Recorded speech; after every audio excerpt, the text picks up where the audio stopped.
Hello and good afternoon. Welcome to the UBC Lunchtime News, the weekly roundup edition, that particular bulletin that sums up most of those headlining stories within the week.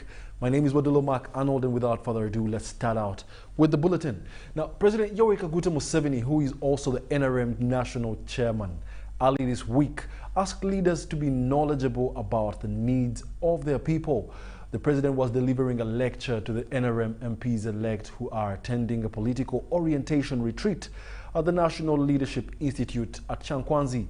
Now, the retreat is also being attended by the First Lady and the Minister of Education and Sports, Janet Museveni, the Prime Minister Ruhakana Rugunda, the NRM Secretary General Justin Kasula Lumumba, and members of the Central Executive Committee. And these are the details. You're most welcome, Your Excellency, and the First Lady. NRM Oye! May I have the woman MP for Koboko District and the Imam?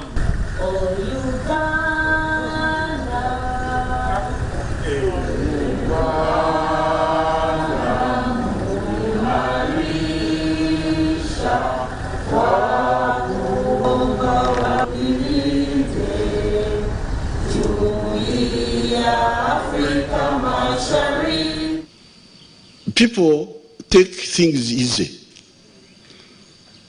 They are relaxed. They don't have to work. Here, fools can survive. Fools don't die here. Somebody can be stupid. He will not die. He will not live well, but he will also not die. He will just be there. Tafire, Tachizire. That's what they would say. He is not dead. He is not all right, but he's there. And even today, you can imagine with modern medicine, the population of Africa now is 1.3 billion. But the population of India is still slightly bigger than the population of Africa, in spite of Africa being 12 times bigger than India. And that's why, when we came into government, I never believed the line that population control, you have never heard me talking about that. For me, I said, Muzare, you just... The NGOs were not happy with me, but I'm not convinced that the problem of Africa is population. In fact, the problem of Africa has been underpopulation. Now, this small population had an impact on formation of states, centralization, forming strong kingdoms. Because here, each group could remain independent. And I quote examples here, where small groups live alone, although they are similar, they speak the same language, but they didn't see the importance of having very strong kingdoms, because each one could live separately. Furthermore, President Yoweri Kaguta Museveni, also Commander-in-Chief of the Uganda National Armed Forces, this week passed out 1,143 officers and air office cadets at the Uganda Military Academy, Kabamba, in Mubende District. These are the details. Yoweri Museveni, who officiated at the function, cautioned graduates against acts of immorality, alcoholism and drug abuse if they have to remain healthy during their time of service in the forces. UPDF being an intellectual and physical organization, President Museveni called upon the leadership of the army to emphasize career planning and timely training of the service personnel for proper placement of staff. He noted that government has handled security issues correctly, citing issues in Karamoja, which he says need to be handled carefully. We are now looking for upscaling at the riflemen who can be trained in a short time. So when you join as a healthy soldier or officer or soldier or officer. We want you to remain healthy for 21 years. It's a business. The Chief of Defense Forces, General David Muhoozi, thanked the President for prioritizing continuous improvement and mobilization of the UPDF to match the demanding tasks and emerging issues. Defending our country is our core business, and we must do it effectively, like you have always demanded. It is, however, not cheap, but it is inevitable in order to ensure our stability and prosperity. We've made significant strides in improving our readiness levels to meet the demands of our national defense and security. We are comforted, Your Excellency, that you place a high premium on continuous improvement of our force posture in terms of planning and budget. And training is one important aspect of what we shall consistently do to match the demands of our future tasks. The commandant of the Uganda Military Academy Kabamba, Brigadier General Charles Byarhanga, uploaded the young officer cadets upon successful completion of the training with utmost discipline and sacrifice. Best overall students in class, in field, and best female were awarded. Present at the commissioning were Senior Presidential Advisor on Defense, Lieutenant General Proscovia Nalweiso, Land Forces Commander, Lieutenant General Peter Eluelu, Joint Chief of Staff, Lieutenant General Joseph Musanyufu, Service Chiefs, and school commandants. Furthermore, President Yoweri Kaguta Museveni this week urged the newly elected NRM members of parliament to focus on the prosperity of the ordinary citizens. The president expressed disappointment in the former MPs who he says were focusing on non-productive things which could not transform people's lives. Mr. Museveni made these remarks at the opening of the 3-week-long retreat for the newly elected NRM MPs at the National Leadership Training Institute in Chankwanzi district. Renowned patriotic songs by the newly elected MPs on the National Resistance Movement ticket are what welcomed President Museveni at the National Leadership Training Institute in Chankwanzi district.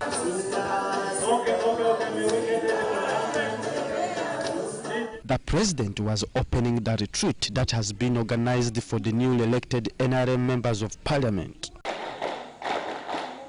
In his address, President Museveni urged the MPs to focus on the prosperity of the ordinary people, contrary to what the previous legislators did. Number one, prosperity of our people. Our people must get out of Wadulo, poverty, Chan, they call it Chan in war, ignorance, bad housing, and live a prosperous life. The head of the state also encouraged the new legislators of the 11th Parliament to desist from corruption tendencies. MPs that we are going to benchmark. Just corruption. This time I must tell you, members of the NRM, I don't want to fight with you, but this time we shall fight. Sometimes I don't want to embarrass my NRM members, so I hint, I talk, hoping that they will understand. But they don't, and they end up involving all of us in mistakes.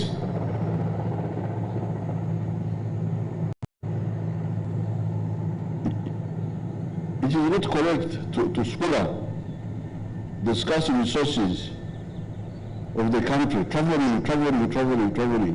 The 3-week retreat, according to the president, is aimed at ideological orientation for the socio-economic transformation of the society by the new leaders. Predecessors, sometimes they don't attend to this. They think it is. They think that leadership is PR, public relations, attending barriers, doing this. going and sit in the church the whole day even if you have no contribution to make. But I can tell you that thing will not work. In the end, PR will not work. PR will fail.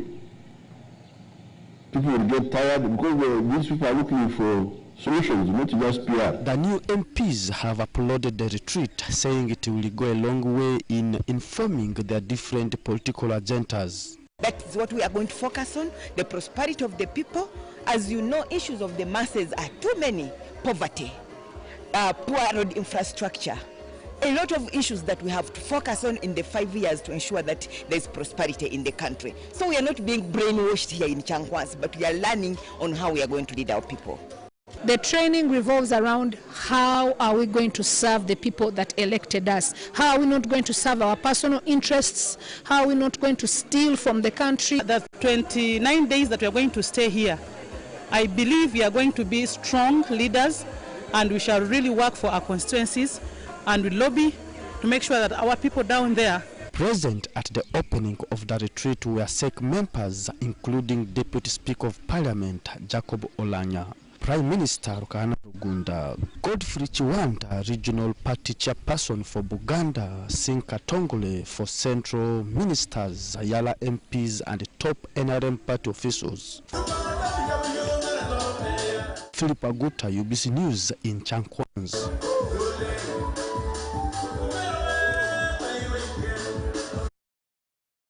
More updates from the training shall be flowing in this week, so please do care to watch UBC News dedicatively. Now, the Prime Minister, Dr. Ruhakana Rugunda, this week refuted claims that he plans to retire. This clarification follows social media reports that he wrote to the state head asking to be relieved of his prime ministerial duties. He was speaking to journalists at the Parliament shortly after presenting a statement on the floor about adjustment of the curfew time. Prior to becoming Prime Minister in 2014, Dr. Ruhakana Rugunda had served in various ministerial dockets, including Internal Affairs and Health, among others. I will at all times well and truly serve the Republic of Uganda. It is this passion for national service that has kept him strong all these years. Revolutionaries have a responsibility to advance their revolution, to serve the population. And my role is to make a contribution in the service of the people of Uganda, in service of Africa, and I'm making that contribution. In this commitment to serve the country, overcoming challenges has also been part of his national service menu. It is for this reason that he refutes claims of writing to the president asking to retire. Those are lies. I have not written to His Excellency the President or talked to him about that. Take it that is a fabrication, a concoction by some people, and they put it in social media. Describing social media reports as unfounded, Rugunda commits to serving the country to the best of his ability. Our view is that we are serving the people of Uganda, and we serve them as and when we have the energy. And as far as I'm concerned, I don't have immediate plans for stopping work, because I believe that I'm able to work. Dr. Rugunda became Prime Minister in 2014, replacing John Patrick Amama Mbabazi. He has served in this capacity since then, with several achievements registered, something he looks forward to consolidating. Henry Okurut, UBC. Furthermore, Busia District Local Administration authorities this week asked Uganda Communications Commission to come up with a solution to persistent interference of the signals by the Kenyan telecommunications. This concern was raised by the Busia District Chairperson during Minister Nabakowa's visit to the district. The Minister for ICT and National Guidance, Judith Nabakoba, has resumed her nationwide assessment and benchmarking tours, with Busha district in eastern Uganda being her first stopover in the sub-region. The minister later headed to Busha one-stop border point, where she convened for a stakeholders meeting. We are served by NITAU in very many capacities. NITAU helps Uganda Revenue Authority in hosting our data center service, and that is one of the great achievements. When it comes to detection of counterfeit, diversions and surveillance across the two border sides, availability of electricity and internet has also eased work at the point. The continued interference by Kenyan telecom networks to the Ugandan side, however, continues to limit operations in the nearby community. We have powerful masks by Kenyan telecom companies on the other side, so they interfere on our network. When you are at office of RDC, you cannot communicate to Kampala. When you are at office of COW and office of district chairperson, you cannot communicate to Kampala. We have a lot of interference during the processing of salaries for staff at municipal council and district, which has been interfered by these telephone companies of Kenya, the Safaricom. The maize exportation impasse between Uganda and Kenya was also a major concern raised during the minister's visit. Of a chemical called Noba. This chemical is manufactured from Kenya and is mixed in our maize. It is smuggled to Uganda, mixed in our maize to add weight, and also as a preservative. But the same government is accusing Uganda that we are contaminating the maize to export to Kenya. So these things should be done together as colleagues, as East African community, to resolve this impasse instead of accusing Uganda as a country. The meeting at Busha one-stop border post was also attended by, among others, the area resident district commissioner, NITA Uganda officials, and Posta Uganda delegation. Since you are cabinet minister, you can share some of these things, so that one of the issues that we could do for Busia is, if the Minister of Transport would think of bringing a surveyor and have an alternative route, to Busia, where you can be able to decongest, especially for heavy trucks. In her deliberations, Minister Judith Nabakoba made various commitments on behalf of the central government of Uganda. That we are going to work with UCC to see how the network can be looked into, the network of Busia, how can we boost it as Minister of ICT to enable them communicate better, because right now they are always interfered and they are not in position to communicate. That poses a security challenge but also a communication problem in the area. Nabakoba challenged NITA Uganda to work tooth and nail to connect all key government agencies in the district to the national or sub-regional information technology grid to ease their operations. At NITAU, in your plan of connectivity, we need to support the district local government via connectivity to enable them also transact and communicate even to their bosses in Kampala. Because with connectivity, communication becomes easy, even filling of returns becomes very simplified. The minister and her delegation also made an abrupt stopover at Busha Central Police Station as she headed to Tororo District. Roberto Nyango, UBC News, Busha one-stop border point. The Minister of ICT and National Guidance, Judith Nabakoba, this week also issued a stern warning against encroachers on Uganda Broadcasting Corporation's land across the country. Nabakoba was on a walking tour of eastern Uganda districts of Mbale and Palisa, hosting UBC installations. With this more than 15-acre land lying redundant for ages, moreover in the heart of Mbale city, encroachment seems taking center stage almost on a daily basis, as many illegal structures are sited, with others practicing cattle keeping. The minister's tour of the facilities follows concerns from management and members of parliament about encroachment and damages of some upcountry UBC facilities. They told him there was free land here. nenganze nkimanyi ettaka lyaki ettaka lya government lya UBC. Going to continue lobbying government, but we want also UBC to prioritize their activities.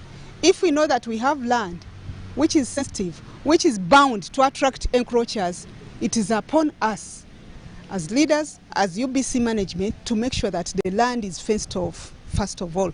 Nabakuba, however, warns encroachers against tampering with UBC properties across the country. Also, this is a warning to the encroachers that we shall not leave you to encroach our land. This is government land. It needs to be protected. As long as I'm a Minister of ICT and National Guidance, I'm going to fight off those encroachers wherever they are. I want UBC land to be free. I want UBC land to be developed because we are looking for bigger developments for government under UBC. Currently, UBC is devising means of utilizing its land to avoid trespasses. Buteebo Radio will soon shift to Namatala in Mbale City. We discovered that it was based on information, false information they had given, that the land was free. Nobody owned it, it was district land, and that it wasn't being occupied. But this is actually UBC land. The history shows there was a radio here in the 70s, which was probably looted in 79. Now, post-79, the different, if you see, everyone just forgot about this piece of land. So we've also been trying to protect it by bringing the studios here.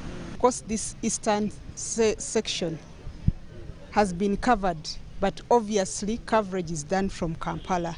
So by bringing it here on ground, it means that we shall get more people involvement. The community leaders will be in position to utilize the airtime provided by UBC. The minister, who was accompanied by the Deputy Managing Director, Uganda Broadcasting Corporation, Maurice Mugisha, also toured the Wallace UBC transmission site in Sironko district. We have committed ourselves and said we want to improve our radio and television coverage across the country. We want to actually improve the radio coverage from where we are at in the 70s to about 90%. That will call for improving of the existing infrastructure and being able to upgrade from the old to the new infrastructure, but also increase the coverage, television coverage from about 56 to 70% across the country. I've seen the UBC facilities and you realize that a lot needs to be done as far as improving on the infrastructure to enable us as government to create efficiency as far as creating a good public broadcaster is concerned in the country. Of course, they are doing work, but under a lot of challenges. I believe that after this monitoring tour, I'll be in position to write a report to His Excellency, the President of the Republic of Uganda. But we are also going to look into the issue of surveying all the land that belongs to UBC. The team later headed to Palisa district, where UBC Buteebo station was also inspected. We first of all want to appreciate the Honourable Minister for making time to come and visit the UBC facilities and the infrastructure in eastern Uganda. We had an opportunity to take her to Namatala, where we want to set up our UBC Buteebo station and migrate it from Kampala to eastern Uganda, and also visit Buwalasi, where we have our transmission site, our DTT and radio transmission infrastructure, and also visit Buteebo, where we are now, which has been in the news with the motion of Parliament to have Buteebo FM transferred back to Buteebo. So this was important for the Minister to appreciate what we've been doing as the corporation, but also understand some of the challenges we are facing. Nabakoba's Eastern Region Tour will include engagements with NIRA and regional media associations. Robert Onyango, UBC News, Mbale City. Furthermore, Parliamentary Committee on ICT this week summoned the Ministry of Finance over the failure to provide funding to Uganda Broadcasting Corporation. According to the chairperson of the committee, Paul Amoru, UBC was omitted from the budgetary allocation, and the matter remains unresolved till today, even after the President directed that 22 billion Ugandan shillings be given to UBC. As far as UBC funding they don't regard Parliament, they also disregard Cabinet, and the President. That's why now. A heated debate ensued on Wednesday among the officials from ICT Ministry and the Parliamentary Committee on Sector over the funding controversies to Uganda Broadcasting Corporation. And even when this was addressed to the Permanent Secretary, they chose not to capture this in their budget for the sector. This was after the committee members discovered that the Ministry of Finance has not allocated funding to UBC, despite directives from the President to do so. There were many meetings, some of them I attended with the Finance Minister, with the Budget Chairperson, with the Speaker, with the Minister, with the leadership of UBC, and also in Cabinet it has happened twice. Now, after all of that, Finance last year, and there's a copy of that letter you give, Finance last year wrote, committing now, in writing, that they will make this money available, but now for this financial year, which is 22 point something billion. The last quarter. Yes. Now, now all of so everybody, including the President, were rest assured that that money is being secured. Unfortunately, in the MTF and also the budget of the ministry itself, it is silent. The available documents indicate that the President directed the Ministry of Finance to allocate about 22 billion shillings to UBC, and the correspondence from the Finance Ministry has put the committee in suspicion. But what is interesting, he is advising us to add just our MTF of 38 billion by 22 billion to pass on to UBC. Is that feasible? Is that visible? The ministry's budget for the coming financial year is 38 billion. So he's writing and saying, you add just an accommodate 22 billion in new MTF. It's just not feasible. He's telling me that get all your salaries and everything else and so on. This is not the first time the national broadcaster has been omitted from government's funding. Last financial year, UBC never received government's funding that crippled its operations. This has prompted the committee chairperson to summon Finance Ministry to Parliament and resolve the matter. With your permission, first of all, we will have a meeting in the morning of Tuesday with the Finance, with the Ministry of ICT and UBC. And then UCC should be there also. According to the State Minister for ICT, Peter Ogwang, the issue of inadequate funding does not only affect UBC alone, but the entire ICT ministry is being affected. I can confirm is that the Ministry of ICT is one of those most, I could say, the ones which receive the least amount of money from the national budget. And yet we must appreciate that the world has moved digital. The ministry now, or IT, is an enabler, which requires every sector to be able to work within support of the IT. And fortunately, when it comes to allocation of resources, you find that while we generate even money from within the ministry, much of that money goes to the consolidated fund. The committee had summoned the ICT ministry and its sectors, including UBC, UCC, Posta Uganda, and Media Council of Uganda, to defend their last year's budget performance. Philip Aguta, UBC News in Kampala. Educating, informing, and entertaining Uganda, that is us. Inspiring Uganda, UBC. Now, Uganda People's Defense Forces and the National Association of Broadcasters this week signed a memorandum of understanding to cement the good working relations between the two parties.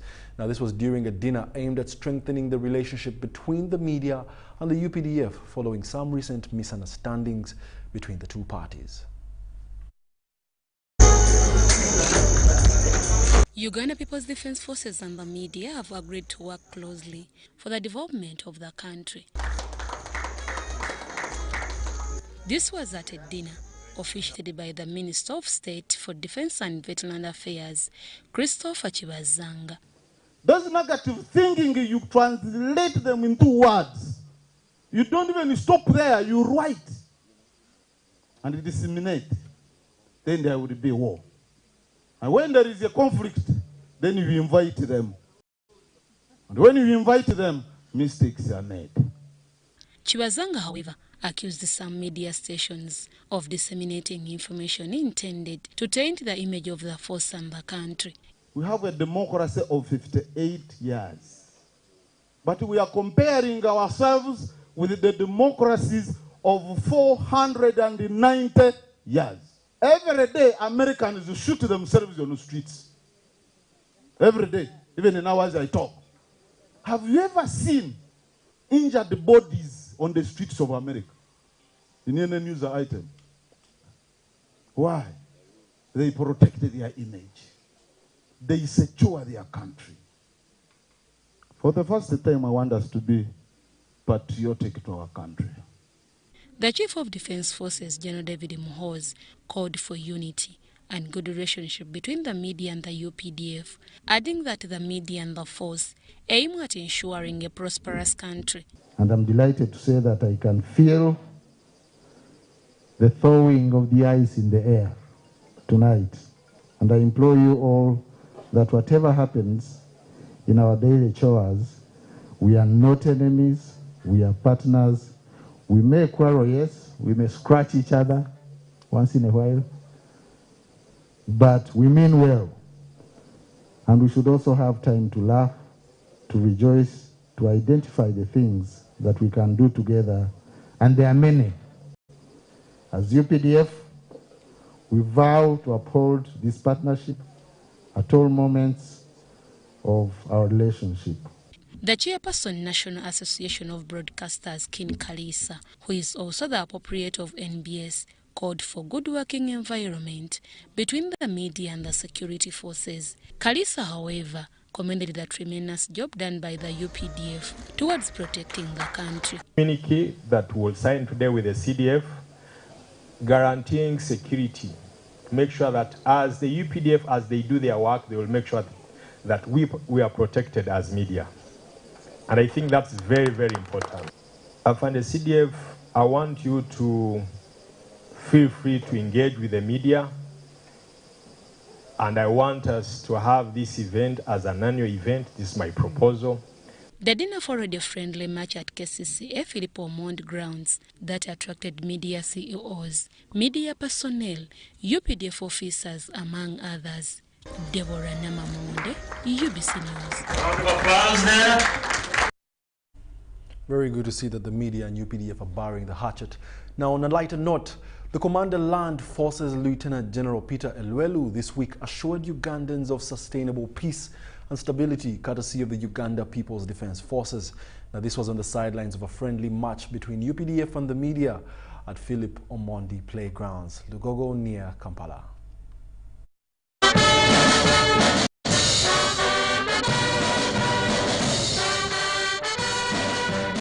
We are in charge. I don't want to assure you, and I want to assure Ugandans, in terms of security, we are in charge. We know there are challenges outside our country. We have still threats across in DRC and other parts of other countries. We know they are there, but we are prepared for them. The good news is that we are prepared for them, and I want to assure Ugandans that we are here for their peace. We shall guarantee their peace so that they can do their noble businesses. For us, we are here, and we are here, we are ready to sacrifice. Those young people who want to engage in violence will not take them anywhere. That's what I want to assure you. Because violence is our business. We know it better than anybody else. So when you bring violence, we know how to deal with violence. I don't want them to get involved in violence because that mandate is with us. Is with us. So let them engage in other things. Uganda is not ending today. Uganda will not end today. Uganda is there to stay. We shall all live, but this is our country. We cannot afford to tear it apart. We cannot afford to destroy it. It is for all of us, for our children, for our great-grandchildren. We need to keep it. We need to keep it. And when the time comes, we give it to heaven. After all, we are not the first to come into this country, and we shall never be the last. So let us maintain peace. Let us preach peace. And after all, when Jesus was living in this world. He said, I'm leaving you with one commandment. Love one another as I did love you. Red Berets in the supporting area. Wow. Masindi Army Barracks Health Center 4 was this week commissioned and handed over to the UPDF and the Ministry of Defense and Veteran Affairs. The Minister of Energy and Mineral Development, Dr. Mary Goretti Chitutu, accompanied Colonel Charles Ngola Okello, who commissioned and handed over the facility that is part of the corporate social responsibility under the construction of the 600 megawatts Karuma Hydro Power Plant. 1 and 0, a big hand clap. The facility is commissioned. The expansion of Masindi Army Barracks Health Center 4 project, fully funded by Sino Hydro, will cater for about 2,500 patients, of whom 70% will be the local community and 30% Army personnel. This facility serves on the long highway where there are many accidents. So accident and emergency are one of the critical areas which will be addressed. And without full diagnostic capacity, X-ray and radio imaging, plus laboratory and the blood bank, you cannot do much. Ladies and gentlemen, this beautiful health facility will indeed not only benefit the UPDF and their families, but the entire Masindi community, as has always been our policy of providing free medical services to the neighboring communities. The $1.5 million project, implemented by Uganda Electricity Generation Company Limited, will enable trained Army medical staff offer services to residents of Masindi, Kiriandongo and Nakasongola. In order to benefit the communities that will be directly impacted by the construction of this electrical power infrastructure, the government of Uganda negotiated a corporate social responsibility component in the contract with Sino Hydro. The corporate social responsibility component would include the following: 2 hospitals, and one of them is this, which I'm delivering today. So the surgical ward is here. Then we have the theater, and that very important office called the mortuary, which is very feared but very important. In the conceptualization of this project, given there were 2 hospitals as part of the CSR project, we felt one of the hospitals should go to the UPDF for the great service that they do for this country. Despite the tremendous work done by UPDF medical staff, the local community is still skeptical about the Army's intentions while administering health care. We have war, and we are going to have a big one. War does not involve bullets, missiles, no, but war of psychology. Our civilians have refused to accept that we use the same medicines. For them, they are saying the medicine we use is specifically made for soldiers. The best thing we could do, I'm requesting the Chief of Medical Services to let UPDF doctors and nurses maybe try to bring in this the nurses of the community and the doctors of the community to sensitize them within our facilities, maybe once a while, so that they see how we operate in our health centers. They see how we handle patients. The commissioning of the health center is part of the corporate social responsibility program implemented by the 600 megawatts Karuma Hydro Power Plant management. Charlotte Amuge and Robin Yoso for UBC News. The Buganda Premier Charles Peter Mayiga this week urged Ugandans to join the fight against HIV and AIDS and coronavirus in order to have a healthy country and people. This was during a scientific celebration of the Kabaka Ronald Muwenda Mutebi II's 66th birthday at Bulange Mengo, held under the theme Youth Take the Lead in the Fight Against HIV and AIDS. The Kabaka was born on 13th April in 1955 at Mulago Hospital. At 11 a.m., the Kabaka of Uganda, Arnold II, appeared before his subjects to kickstart celebrations to mark his 66th birthday. Before heading to the celebration venue, he received gifts from his subjects.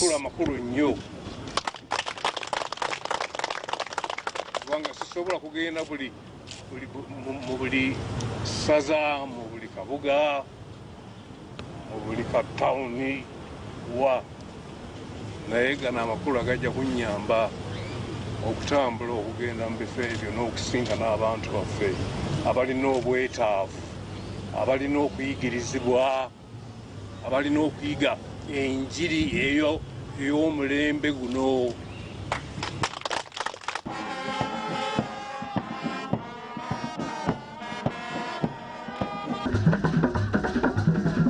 Engalo bene ngasala teke ey'emyaka 66. Tulina essanyu lya nsusso olwa Ssaabasajja Kabaka waffe okuweza emyaka 66. Under the theme of ending HIV and AIDS, the Katikkiro of Buganda, Charles Peter Mayiga, told the gathering that Kabaka's objective is to have HIV/AIDS eradicated from Uganda and other East African countries by 2030. Twalwanyisaako obulwadde obw'okutonnya fistula, ne tulwanyisa obulwadde obwa nnalubiri sickle cell, ate kati tuli ku bwa mukenenya. Kyokka olw'okubalukawo kw'ekirwadde ekya COVID-19, Kabaka yasiima n'ekirwadde kino tukikolere kaweefube, tukirwanyise kubanga nakyo kya bulabe nnyo eri abantu be. Due to COVID-19 pandemic, celebrations were attended by few people allowed at the kingdom to celebrate with the king. The Katikkiro urged the public to take the COVID-19 vaccine and disregard any misleading information related to it. Mukama wange Ssaabasajja Kabaka, olunaku lwajjo bwe bankubya akayiso ne ŋŋamba abantu bo abatidde nti abazungu baagala kututta kutumalawo. Lwaki tebatutta nga bakozesa eddagala erisenya amannyo? Waliwo eritakolebwa beeru? Kampuni zonna ze mulaba ezo Colgate, Close Up, zonna za beeru. Tumukozesa ekiro nga tugenda okwebaka, tumukozesa nga tuzuukuse. Era banaalinda ssenyiga korona balyoke batutte. Wana abantu bayitirivu baakedde kumira Panado. Panado oyo abamukola ba kampuni za beeru tewaliyo n'emu eyaffe bweti. Abaakoze eddagala liri be bakola ne Panado banaalinda ssenyiga korona. Lwaki tebabattira mu Panado? Awo nno tubeerenga ab'omulembe omutebi, tukole ebijja mu mulembe omutebi. The Vice President of Uganda, His Excellency Edward Kwanuka II, thanked Kabaka Mutebi for guiding and uniting his subjects and the good relations with government.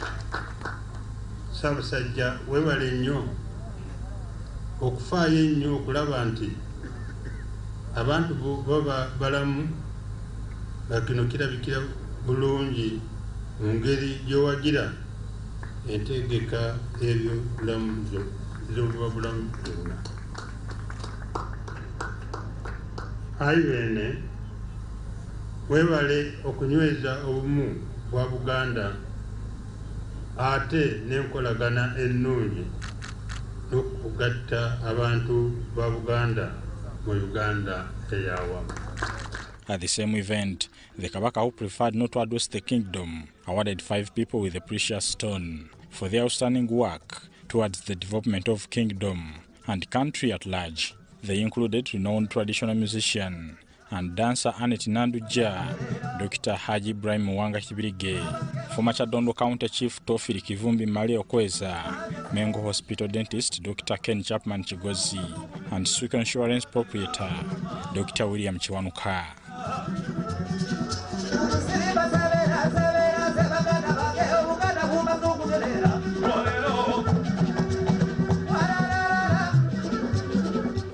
Bernard Yiga, UBC News.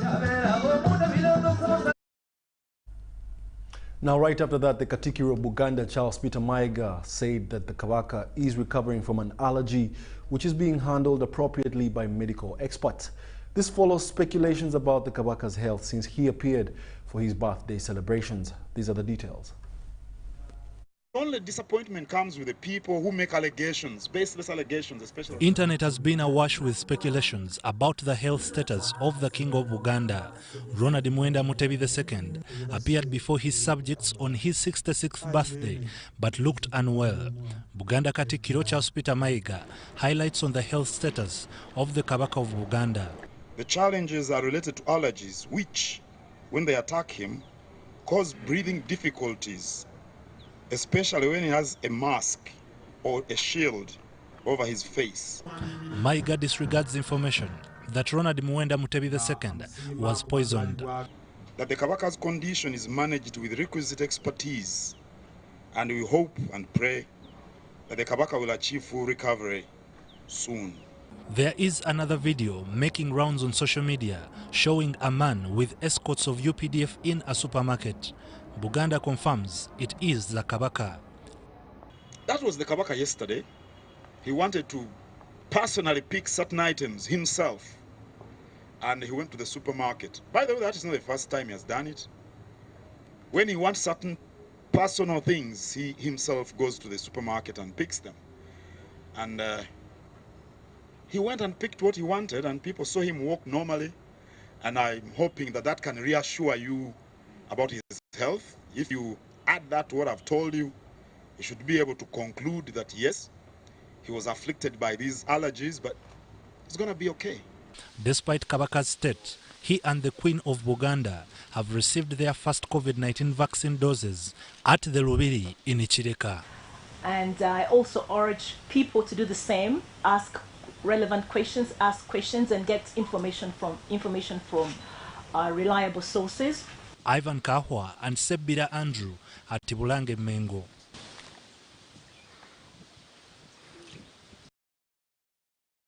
You've got to love the posture of a king, seated like the king he is. Let's take a short break. We shall return with more weekly news. Stay tuned.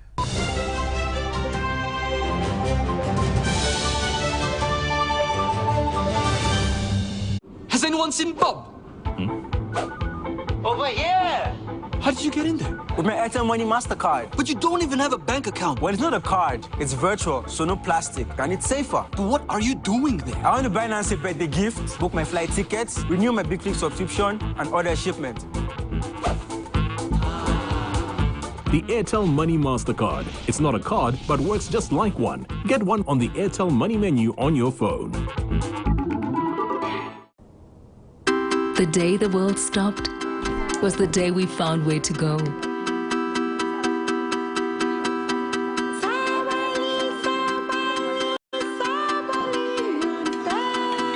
From now on, we're not going to leave anything on our plates, because we've learned to savor the moments that were always there, and they never tasted this good.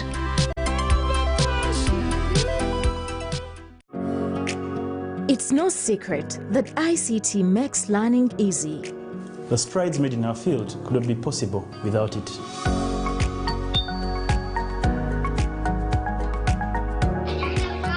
And now we can watch our favorite shows.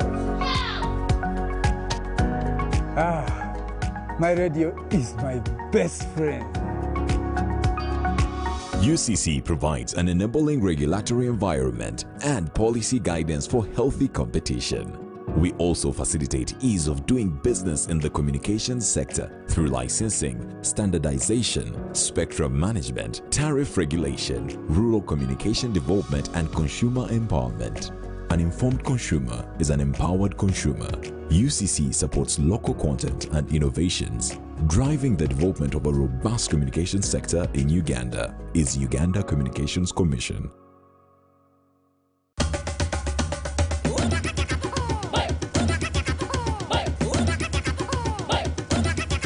Experience 100% 4G speeds across Uganda with the Airtel 4G Pocket Wi-Fi available at 123,000 shillings only. It comes with the backup battery and 15 GB free for 1 month. Visit the nearest Airtel shop, device selling shop, or Airtel online shop. www.airtel.co.ug/broadband-discover. Airtel, the smartphone network.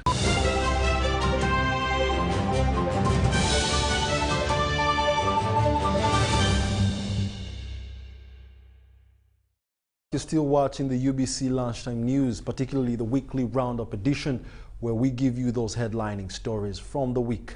Now we proceed in the world of business. The Ministry of Education and Sports rolled out lower secondary dual curriculum last year, where students from Senior 1 to Senior 3 are subjected to vocational training alongside their basic education. Now 15 secondary schools were selected to pilot the dual curriculum. Acting Director, Directorate of Industrial Training, Patrick Byakatonda, says that the exercise is part of Skilling Uganda program. These are the details. Schools countrywide were selected to pilot the dual curriculum by the Ministry of Education and Sports. Mbogo Secondary in Uyikwe District, Namgongo Secondary in Wakiso and St. Joseph's SS Mbarara District are some of the model schools implementing the dual curriculum.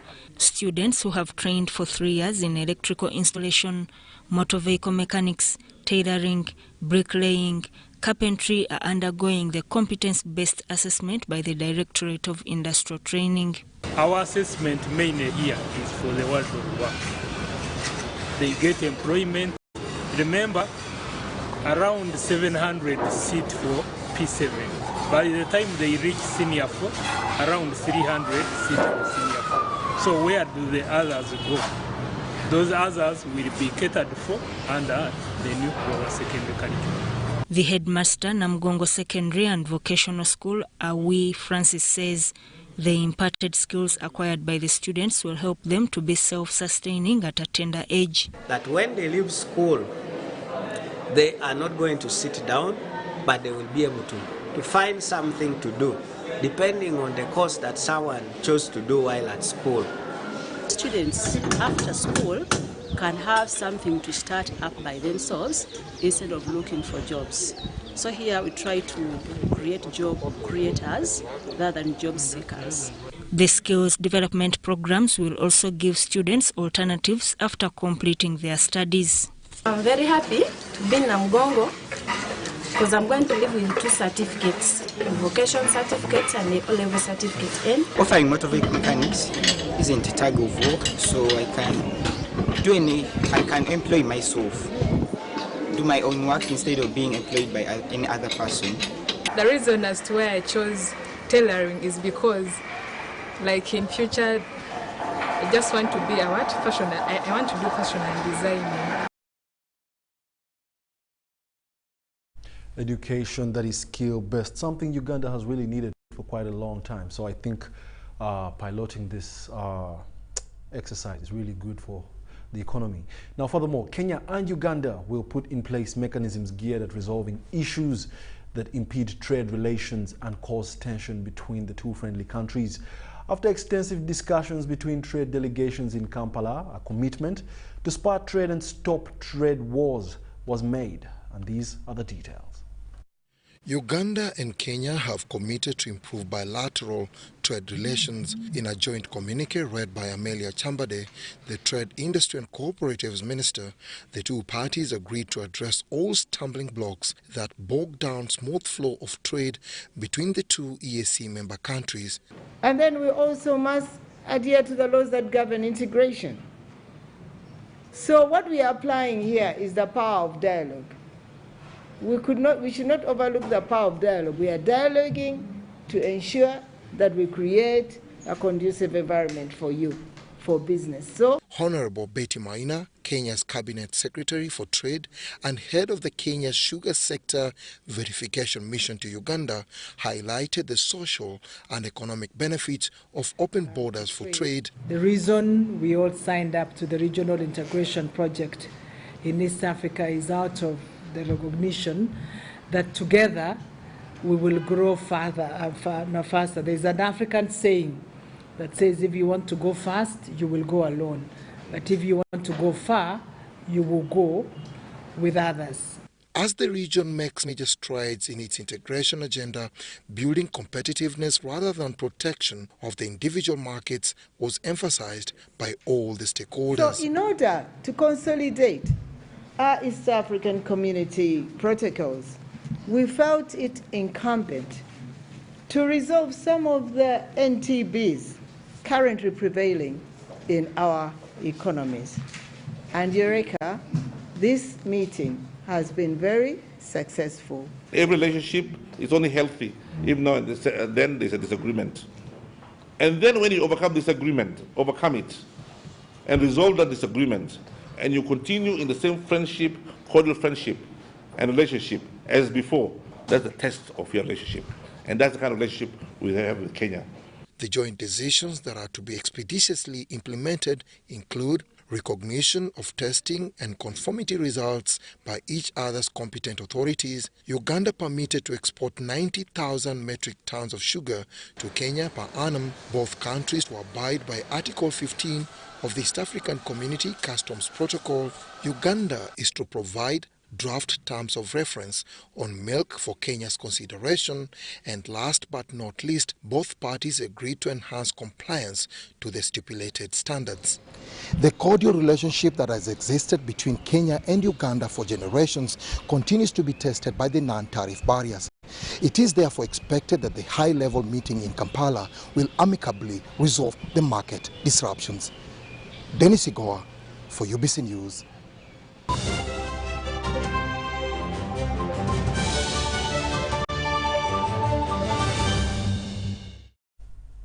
And now in the world of sports, government has set end of June as the deadline for contractors of the National High Altitude Training Center in Teriet, Kapchora District. State Minister for Sports Hamson Obua was the carrier of the message on the occasion of his second visit since arrival in that docket.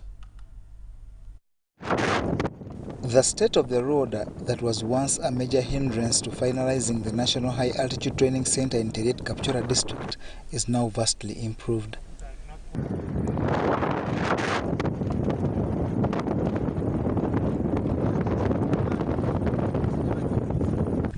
At the site, many things are taking in the right direction, but like they say, all that glitters isn't gold, and truly not all is well, as the project started in 2017 with a first phase that cost 26.5 billion shillings.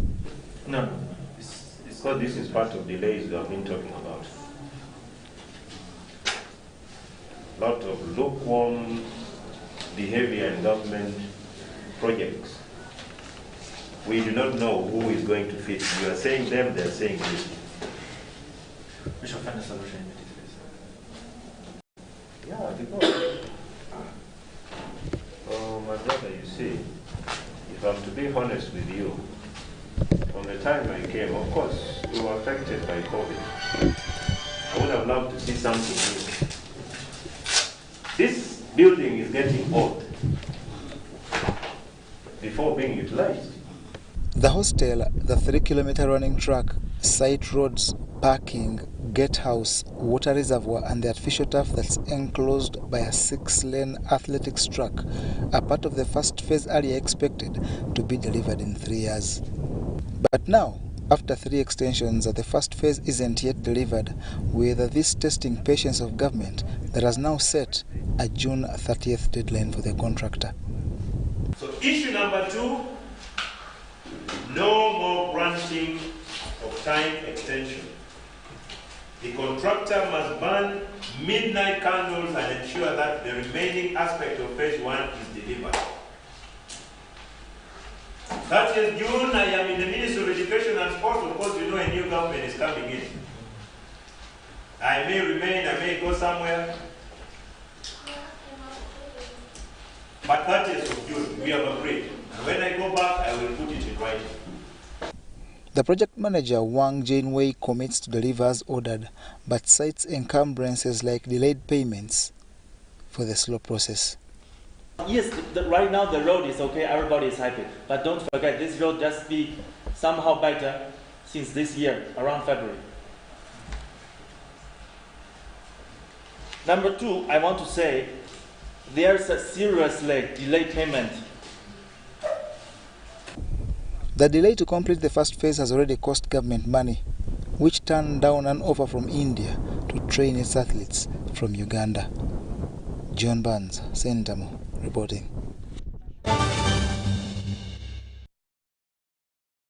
And that brings us to the end of the weekly roundup bulletin. No headlines because those were the headline stories from the week. Thank you for being a part of this bulletin. My name is Wadulo Arnold, and from the team, we must say have yourselves a great afternoon and a lovely week at that.